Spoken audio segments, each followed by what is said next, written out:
Hola, hola, hola, bienvenido a tu programa de estudio bíblico semanal. Ya comenzó Biblia Fácil y qué bueno que estés allí del otro lado, como siempre, participando de este programa. Saludo para nuestros amigos que están viendo y siguiendo este programa a través de YouTube en todas las temporadas que ya tuvimos aquí. Ya sabes que en Biblia Fácil ya estudiamos varios libros de la Biblia. Ya estudiamos completo el libro de Daniel, el libro de Apocalipsis, y también ya tuvimos una temporada sobre las enseñanzas de Jesús basada en todos los evangelios. En esta temporada estamos hablando sobre un tema específico que es sobre el santuario. Estamos descubriendo verdades extraordinarias que nos ayudan a comprender sobre el ministerio de Jesús, aquello que hizo y aquello que está haciendo en nuestro favor. Por eso, una vez más, bienvenido. Estás con Biblia en mano, estamos listos aquí junto a 6 participantes que dejaron sus actividades durante este tiempo para poder estudiar la Biblia. Y tú también eres nuestro invitado especial. Gracias por estar allí. Vamos juntos entonces al estudio de nuestra lección de hoy. Mas tú sabes que antes de abrir la palabra de Dios, nos colocamos a disposición del Espíritu Santo para que Él pueda guiarnos a la comprensión de su palabra. Oramos juntos. Cada semana, en cada capítulo, acompañando a Jesús en todo el ministerio y todo el plan de salvación que Él realizó en nuestro favor. Acompañamos a Jesús desde su nacimiento, fuera del santuario, el momento que entró al patio o al atrio, en qué momento entró al lugar santo, en qué momento entró al lugar santísimo, y ya vimos en el programa anterior el momento cuando sale del lugar santísimo. Y hoy quiero conversar de una manera breve, antes de poder comenzar este programa, con 2 de nuestros participantes. Voy a comenzar aquí con Laura. ¿Cómo estás, Laura? Hola, bien. ¿Todo bien? Todo bien. Me alegra mucho. ¿Cuál es tu experiencia aquí en este programa de Biblia Fácil, ya que hemos estudiado varios capítulos, Laura? Y la verdad muy buena porque entendí muchas cosas que por ahí antes no había entendido bien y cada día afirmo más mi decisión que tomé. Qué lindo. Un saludo especial para nuestros amigos en Argentina. Gracias. ¿Cómo se llaman tus padres? Julio y Marcela. Saludo para ellos. ¿Tienes hermanos? Sí, un hermano, Santiago. Ustedes son Sí. solamente 2. Muy bien. Tú estás estudiando kinesiología. Sí. ¿Es así? Sí. En la UAP, Sí. allí en Entre Ríos, Argentina. Gracias por participar con nosotros, gracias por estar aquí en esta temporada de Biblia Fácil. Gracias a ustedes por la oportunidad. A su lado se encuentra Karina. Es una alegría una vez más saludarte, Karina. Bienvenida a este programa. Hola, pastor, ¿qué tal? Muy bien, gracias a Dios. ¿Cuál ha sido tu experiencia durante estos capítulos que hemos estudiado la Biblia? Y la verdad que estoy muy contenta, agradecida por esta maravillosa oportunidad de poder estudiar la palabra de Dios y conocer un poco más de Qué lindo. Yo quiero aprovechar este momento para poder saludar allí a las niñas que quedaron en casa. Tengo un cariño muy especial cuando fui allá a tu ciudad, Joinao, ¿es así? Joinao. Sí. Allí en Paraguay, en una caravana hace poco, tuve el privilegio de poder conocer tanta ternura, tanto cariño. Y de paso, yo quiero agradecer, si estás viendo ahora este programa, ¿me recuerdas el nombre de las 2 niñas que tienes? Ailén, Ailén, Itzel. Kitzel. Itzel. Itzel. Sí. ¿Y cómo así eligieron ese nombre? Itzel. Se me ocurrió. Interesante. Ailén, Itzel. Itzel. Muy bien, querida Ailén y Itzel. Un grande abrazo para ustedes. Yo aquí en el programa he recibido su muestra de cariño. Me enviaron a mí una carta con tanto cariño diciendo que siempre ven el programa. Entonces estoy seguro que están viendo el programa ahora. Un grande abrazo para ustedes y un cariño allí para toda tu familia, querida Karina, allí para tu esposo y para todos los que viven allí en casa. Muy bien, gracias por participar con nosotros. Estamos listos ahora para abrir la palabra de Dios y hoy en nuestro tema vamos a hablar sobre una etapa que nos faltaba del juicio, que era el juicio final. La pregunta es, ¿cómo y cuándo ocurrirá ese juicio? Ustedes ya escucharon hablar acerca del tormento eterno, acerca de personas que van a sufrir eternamente en el lago de fuego. ¿Es así la manera como Dios va a castigar al impío? Vamos a ver qué dice la Biblia. Para eso yo quiero traerles a ustedes una imagen que es linda como imagen, mas su realidad está más allá de lo que podamos ver. La imagen que ustedes ven aquí en la pantalla es el Mar Muerto. El Mar Muerto, si tú lo ves desde afuera, es espectacular. Sus aguas son cristalinas, bajo aquel cielo azul, la arena o la salinidad, la sal que tiene es impresionante. Es un lugar turístico, mucha gente va todos los años. Tuve el privilegio de poder estar allí para grabar el DVD que nosotros ofrecemos ahí en el programa, allí en el Mar Muerto. Solo que este mar tiene una particularidad que ningún otro tiene en el mundo. Todos los océanos en nuestro planeta tienen 3% de salinidad. Por eso cuando tú vas al mar vas a sentir la sal que tiene el agua. Sin embargo, el Mar Muerto tiene 33% de salinidad. Es decir, 10 veces más de lo que tiene cualquier otro mar, cualquier otro océano.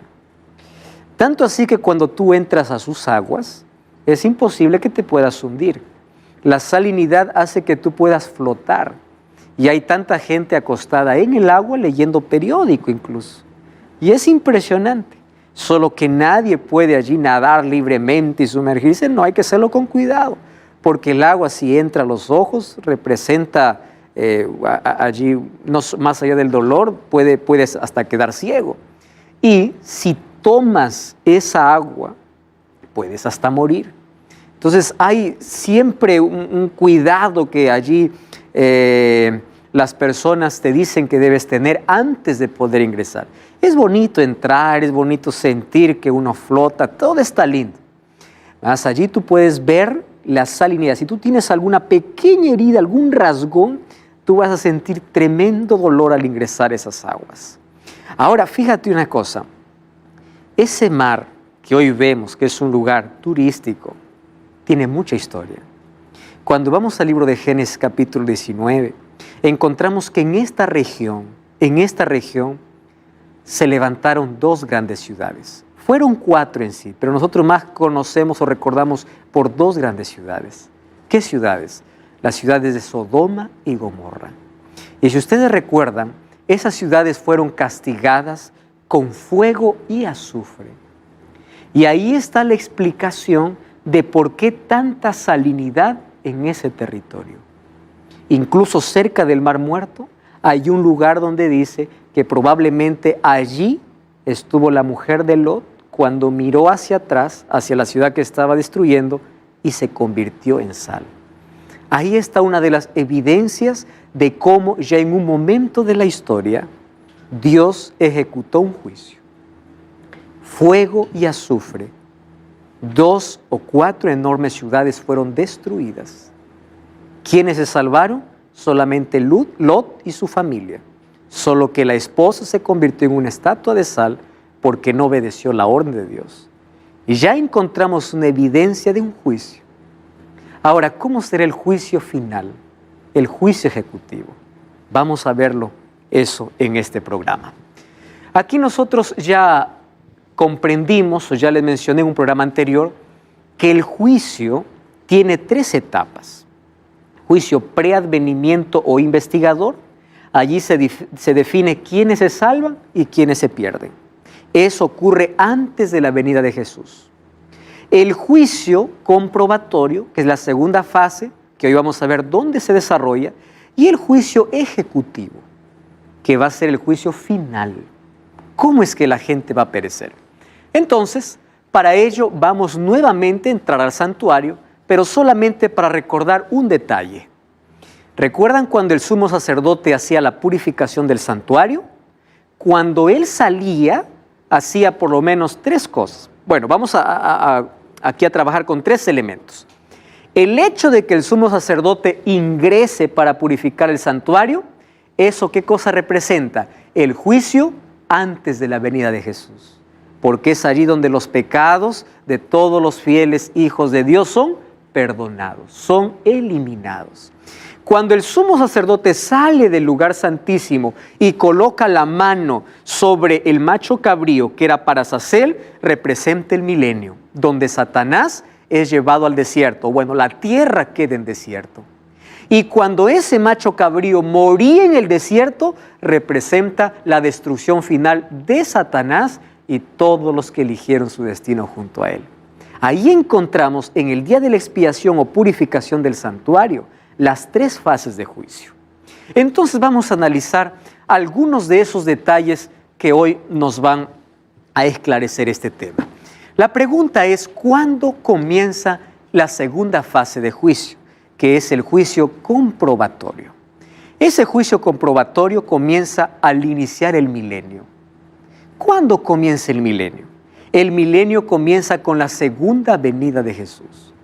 ¿Quiénes van al cielo? Aquellos que pasaron por la primera fase de juicio e hicieron de Jesús su abogado. Ellos son salvos por la justicia de Cristo, no por sus méritos, porque ellos confiaron en Cristo. Entonces, una vez que Cristo regresa para llevar a los salvos para el cielo, en ese momento se inicia entonces la segunda fase. Allí comienza el milenio y la segunda fase de juicio. Entonces podemos decir que la segunda fase de juicio dura 1000 años. Vamos a ver qué sucede cuando Jesús viene. Vamos al libro de Primera de Corintios. El apóstol Pablo con tanta claridad nos explica ese momento glorioso. Primera de Corintios capítulo 15, versículo 51 hasta el versículo 53. Primera de Corintios capítulo 15, versículo 51. Laura, ¿encontraste el texto? ¿Puedes leer, por favor? Os voy a decir un misterio. No todos dormiremos, pero todos seremos transformados. En un instante, en un abrir de ojos. Al final trompeta, porque se tocará la trompeta, y los muertos serán resucitados, incorruptibles, y nosotros seremos transformados. Gracias. Ustedes recuerdan que yo les dije que la parte final de esta experiencia del cristiano termina en la glorificación. Es esta. ¿Qué cosa es la glorificación? La transformación.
Completa del ser humano. Hoy caminamos con Jesús, pero tenemos aún nuestra naturaleza pecaminosa, que eso el apóstol Pablo lo llama de hombre viejo, hombre antiguo, que no muere. Esos son los deseos, las inclinaciones, nuestra naturaleza pecaminosa que está entre nosotros. Cuando Cristo venga, esa será arrancada.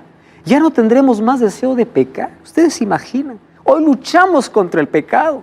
Pero en ese momento dice, todos seremos transformados. Entonces, cuando Cristo venga, ¿qué sucederá con aquellos que murieron en Cristo? O aquellos muertos que van a resucitar. Ellos van a resucitar y van a ser transformados. ¿Saben qué cosa me emociona? Yo perdí a mi padre hace unos 2 años, un poco más de 2 años atrás. Él murió con enfermedad física.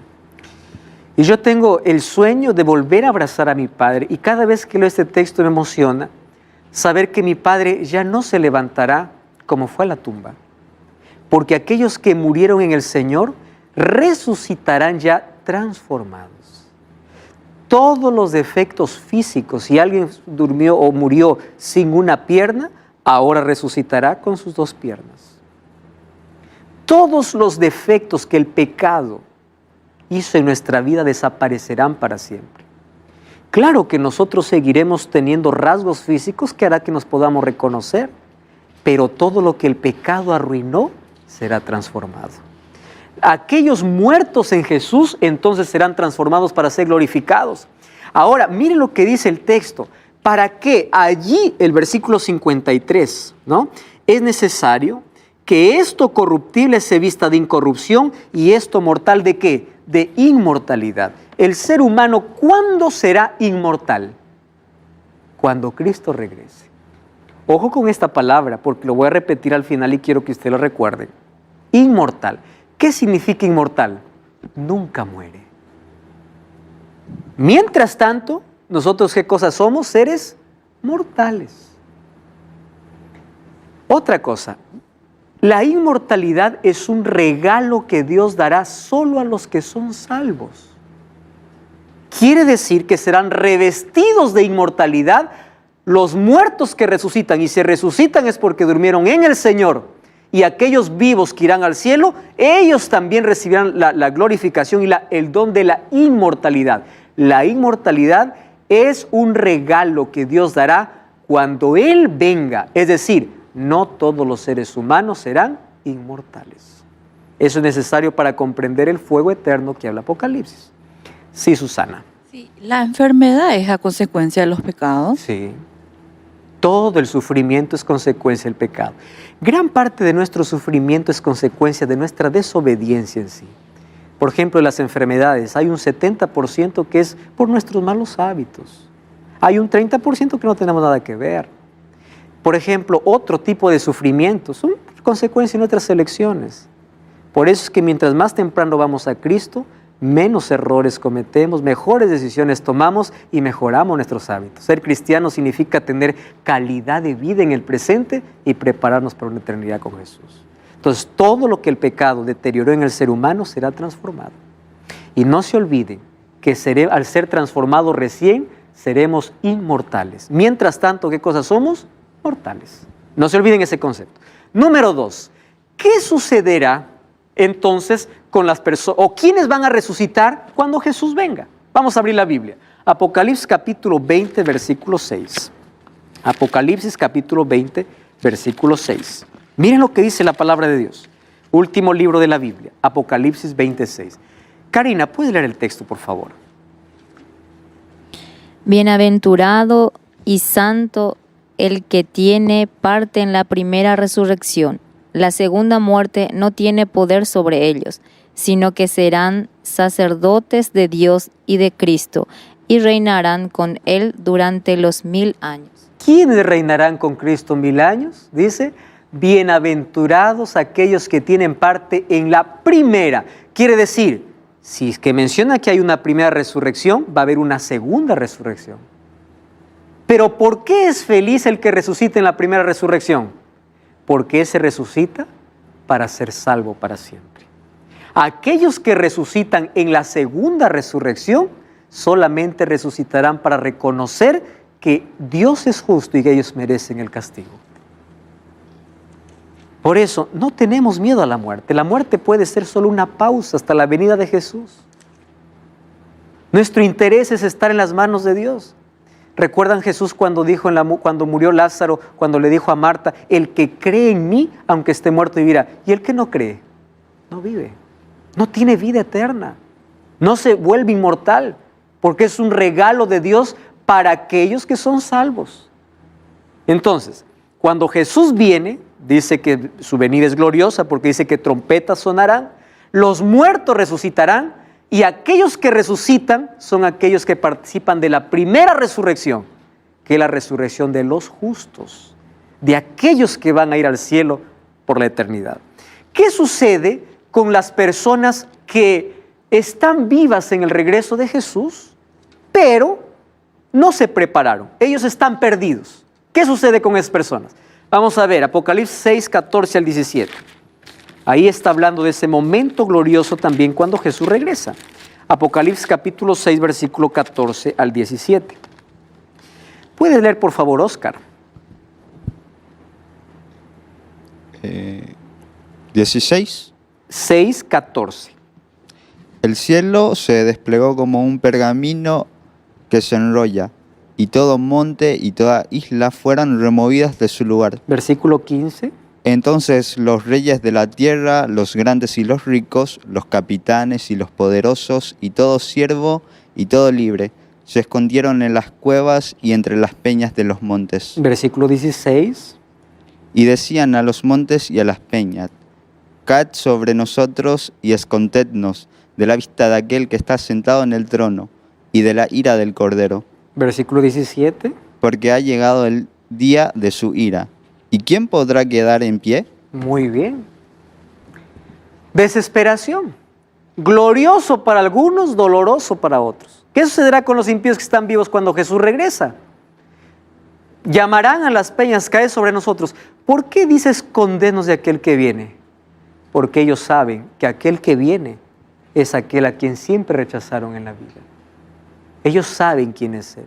Escondernos de la ira del Cordero. ¿Se acuerdan a quién representa el Cordero? A Cristo.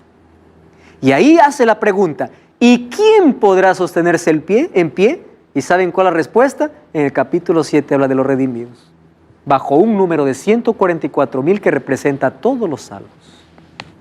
Sí, Laura. ¿Y qué pasa con el que no conoció o no sabía? Hay muchas personas que no conocieron el Evangelio completo. Dios lo juzgará de acuerdo a la luz que recibieron. Tú sabes que todo ser humano tiene en su corazón la necesidad de adorar, y todos a través de su conciencia saben distinguir qué es pecado y qué no es, aun cuando nadie lo enseñe. Y Dios los juzgará de acuerdo a la luz que recibieron. Ahí está la justicia de Dios. El libro de Hechos 16:31 dice que Dios no toma en cuenta los tiempos de ignorancia. Él es justo.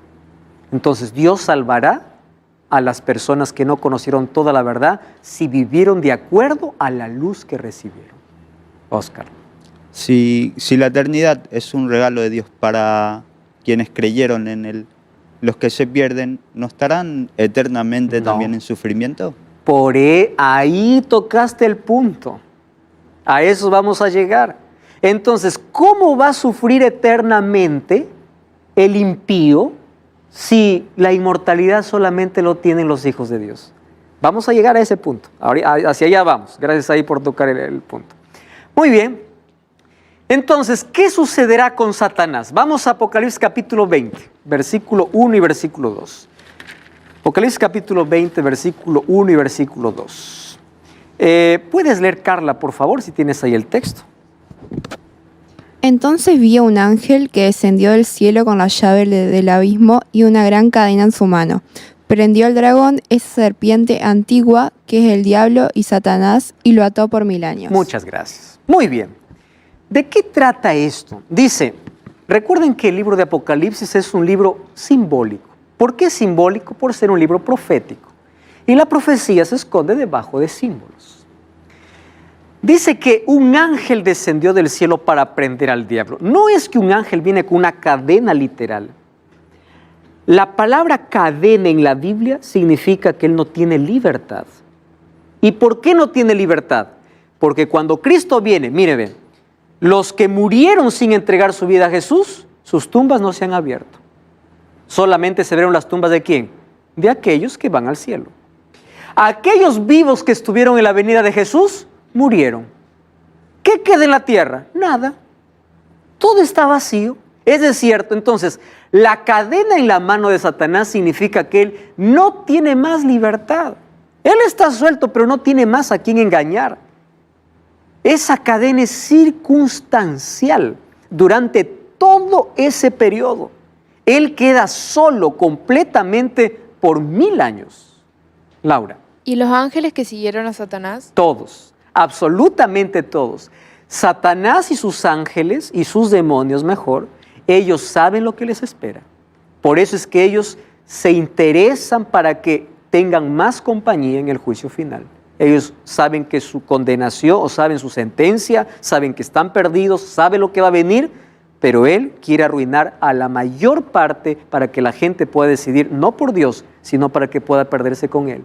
Y esa es la manera como él quiere causar dolor a Dios, porque para Dios causa mucho dolor haber dado su vida por alguien y ese alguien se perdió.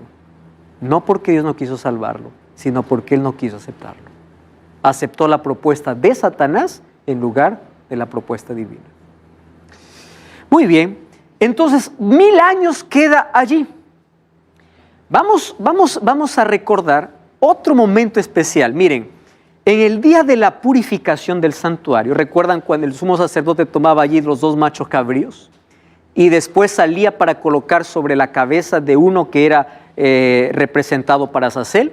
Entonces Satanás, eso significa que cuando Cristo regrese, Satanás será responsabilizado por todos los pecados que llevó a los salvos a practicar, porque los que se pierden pagarán en carne propia por sus pecados. ¿De qué manera se limpia entonces todos los registros de pecado? Cuando Cristo regresa, entonces toda eso lo consideramos como basura, ¿verdad? Es puesta ¿dónde? Al basurero.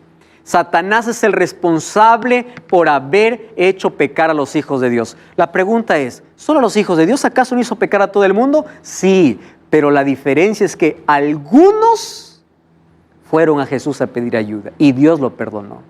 Y sus registros ahora quedan destrozados. Y ahora esos registros son hechos culpables ¿a quién? A aquel que lo hizo caer, a Satanás.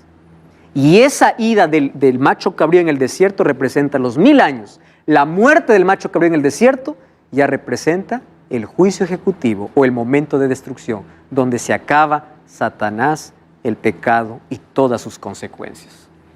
Muy bien, ¿y qué sucederá entonces durante el milenio? Hasta aquí vimos todo lo que sucederá cuando Cristo regresa a la tierra. ¿Correcto? Vamos a hacer un resumen. Los muertos en Cristo resucitan. Aquellos que están vivos y van para el cielo son transformados. Aquellos que están vivos pero no aceptaron a Cristo serán muertos. Satanás queda preso. Esa prisión es circunstancial porque no tiene a quién engañar. ¿Y qué más sucede a partir de ese momento? No cambies el canal. Ya estamos de regreso. Esto es Biblia Fácil. Estamos de regreso, esto es Biblia Fácil. Tú sabes que aquí siempre ofrecemos un material que es totalmente gratis para ti. Se trata del DVD Santuario El Camino de Dios. ¿Qué cosa es lo que tienes que hacer? Solamente enviarnos un mensaje a nuestro número de WhatsApp, más 5512 9810 1460. Este DVD fue grabado en Israel y aquí vas a tener los 13 temas que aquí tocamos en este programa. Y recuerda, es totalmente gratis. Solicítalo ahora mismo, aquí en tu pantalla.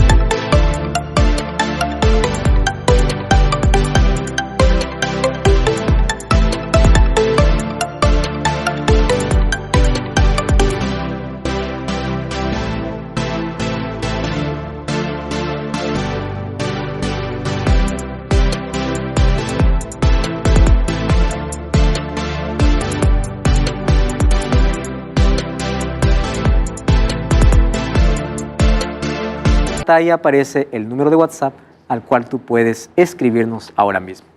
Muy bien, estamos aquí hablando sobre el juicio final, cómo el Señor va a ejecutar ese juicio. Hay una segunda fase de juicio que comienza ¿cuándo? Cuando Cristo regresa. Mas todavía no hemos visto cómo se ejecute ese juicio. Vamos entonces a avanzar allí. ¿Qué sucederá durante el milenio? Vamos a abrir la Biblia en Apocalipsis capítulo 3, versículo 21. Miren, esta promesa es extraordinaria. Apocalipsis 3, 21. Dice así: al vencedor le daré que se siente conmigo, ¿dónde? Dice, en mi trono, Así como yo he vencido y me he sentado con mi Padre, ¿dónde? En su trono. ¿Quién es el vencedor? Retrocedan un versículo, versículo 20. Yo estoy a la puerta y llamo. Si alguno oye mi voz y abre la puerta, entraré a él, cenaré con él y él conmigo. ¿Quién es un vencedor? No es aquel que pelea contra el pecado, es aquel que permite a Dios entrar en su vida. Porque Dios pelea nuestras batallas. Él es un vencedor. Ahora, ¿el vencedor se sentará con quién? Jesús dijo, conmigo. ¿A dónde se van los redimidos? Al cielo, al santuario, a ese trono de Dios, que es inmenso. Ahora, fíjense lo que va a suceder allí. ¿Qué vamos a hacer allá todos los redimidos? Bueno, durante toda la eternidad vamos a seguir estudiando sobre el amor de Jesús. El cielo reserva muchas sorpresas. Sorpresas como ustedes no tienen idea. Nada nos ha revelado de lo que va, de todas las cosas que vamos a recibir aquellos que nos preparamos para estar allí. Vamos a conocer, obviamente, otros mundos, otros seres. Vamos a tener contacto con todos los personajes. Vamos a escuchar a Jesús. Tenemos una eternidad sin tiempo. Nadie estará mirando el reloj, ahora nuevamente voy a ir al trabajo. No, es una eternidad. ¿Qué actividades hará? Muchas. Pero hay una que se hará. 1 Corintios, una infaltable. 1 Corintios capítulo 6, versículo 1 y versículo 2. El libro de 1 Corintios capítulo 6, versículo 1 y versículo 2. Miren lo que el apóstol Pablo habla para los corintios. Vamos a leer versículo 1 y versículo 2. Carla, ¿puedes leer, por favor? ¿Se atreve alguno de vosotros, cuando tiene algo con otro, ir a juicio ante los injustos y ante los santos? ¿No sabéis que los santos han de juzgar al mundo? Y si vosotros vais a juzgar al mundo, ¿seréis incapaces de juzgar casos de menor importancia? Ponle el versículo 3 también, por favor. ¿No sabéis que hemos de juzgar a los ángeles? ¿Cuántos más las cosas de esta vida? Miren lo que está diciendo Pablo. Va a haber un juicio, porque si hay que juzgar es un juicio. ¿Dónde? En el cielo. Vamos a juzgar hasta los ángeles. ¿Más qué ángeles? Aquellos que se rebelaron contra Dios. Si ellos serán juzgados, ¿cuánto más los otros que se perdieron? La pregunta es, ¿por qué habrá este juicio en el cielo? La respuesta es simple, porque la eternidad tiene que comenzar sin un rastro de duda sobre la justicia de Dios. ¿Quién ejecutó el primer juicio? Jesús. Y puede ser que alguien ahí llegue al cielo, porque el cielo reserva sorpresas, y alguien busque y diga, ¿y fulano de tal? No está aquí, yo no lo veo. ¿Cómo que no va a estar aquí? Si él era así, él tiene que estar aquí. No, no está. ¿Por qué? Dios es injusto. Ven, vamos a revisar el registro. Él parecía justo, pero su corazón no era justo. Y ahí vamos a encontrar una persona que era pecadora. En nuestra cabeza, no, esa persona era terrible. ¿Cómo es que está salva? Ven aquí. Él se arrepintió, aceptó la gracia y está aquí. Este juicio se llama juicio comprobatorio. Aquí no se decide el caso de los perdidos, porque su caso está decidido. Aquí se comprueba, ¿qué cosa? La justicia de Dios. Por eso es que no quedará rastro de duda en la eternidad por qué se perdió el que se perdió y por qué se salvó el que se salvó. Ustedes imaginan el encuentro. Yo quiero ser testigo del encuentro entre Pablo y Esteban. Esteban estaba muriendo en el año 34. ¿Sabe quién estaba presidiendo la iglesia? Pablo. Saulo, que es su nombre antes de Pablo. Y él consintió la muerte de Esteban. Esteban murió sabiendo que Saulo era un perseguidor. ¿Tú te imaginas el encuentro que tendrá en el cielo? ¿Por qué estás aquí? Ven, te cuento la historia. Aquí está mi registro. Yo después fui alcanzado por Dios. Y tantas otras sorpresas que habrá en el cielo. Entonces, en este juicio es para comprobar la justicia divina. la misericordia y la justicia de Dios. Por eso es necesario esta segunda fase de juicio. Vamos a Apocalipsis capítulo 20, versículo 4. Ahí una vez más nos muestra sobre este juicio. Miren, Apocalipsis capítulo 20, versículo 4. Allí dice, vi tronos. ¿Quién se sentaba en el trono? Dice Apocalipsis capítulo 3, el que venciere. Ahora dice, vi tronos, se sentaron sobre ellos los que recibieron facultad para juzgar. ¿Quiénes reciben facultad para juzgar? Los redimidos. Vamos al versículo 11. Versículo 11. Dice allí, y vi un trono blanco y el que estaba sentado de él y delante de él huyeron la tierra y el cielo y ninguno se halló lugar ya para ellos. Vi muertos grandes y pequeños de pie ante Dios. Los libros fueron abiertos y otro libro fue abierto, el cual es el libro de la vida. Pero fueron juzgados, ¿quiénes? Los muertos por causa de las cosas que estaban escritas en los libros según sus obras. Habla de esta segunda etapa.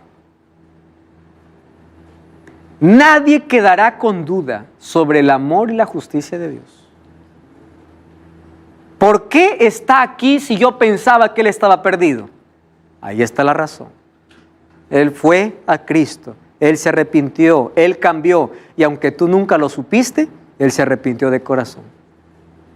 Ahora fíjense una cosa, ahí vamos a comprobar la justicia y la misericordia. Jeremías capítulo 4, versículo 23 al 27, ¿saben qué habla? De cómo queda la tierra durante ese milenio. Miren, Jeremías capítulo 4, versículo 23 hasta el versículo 27. Cosa muy triste. Dice allí, miré a la tierra y vi que estaba como desordenada y vacía.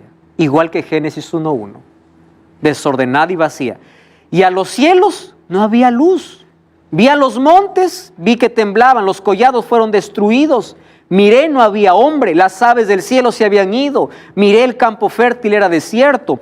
Todas sus ciudades estaban asoladas delante de Jehová, delante del ardor de su ira. Versículo 27, dijo Jehová, toda la tierra será asolada, pero no la destruiré del todo. ¿Por qué no será destruida para siempre la tierra? Porque después de los 1000 años, Dios purificará la tierra. Y la tierra será la eterna morada de los redimidos. Y eso es impresionante. Isaías 66 dice, de mes en mes y de sábado en sábado, vendrá toda carne a adorar delante de mí, dice Jehová. La tierra finalmente volverá al estado perfecto antes de la entrada del pecado. Ahora, después del milenio, ¿qué sucede? Cuando ya se cumplen los 1000 años en el cielo, vamos a Apocalipsis nuevamente, capítulo 20. Apocalipsis capítulo 20, versículo 9 hasta el versículo 11. Este es el texto que a muchos intriga. Apocalipsis 20, 9 al 11. Presten atención. Subieron por la anchura de la tierra y rodearon el campamento de los santos y la ciudad amada. Pero ¿qué cosa sucedió? De Dios descendió fuego del cielo y los consumió. Versículo 20. El diablo, los que le engañaba, fueron lanzados en el lago de fuego y azufre, donde está la bestia, el falso profeta, y serán atormentados. ¿Cuánto? Día y noche por los siglos de los siglos. Y ahora, ¿cómo resolvemos este problema? ¿Quiere decir que una persona impía va a sufrir eternamente? Esto diciendo el texto. El diablo será por los siglos de los siglos atormentado. Y de allí viene el miedo. Oh, él está en el infierno, él está malo, está en el infierno sufriendo. O si está en el purgatorio, hay que hacer una oración para que vaya al paraíso. ¿Cómo se comprende este texto? Muy bien, para eso nosotros tenemos que ver dos cosas. Primero, dice que aquí hay una segunda resurrección. ¿Quiénes resucitan? Los impíos. ¿Cuál es el número de ellos? Como la arena del mar.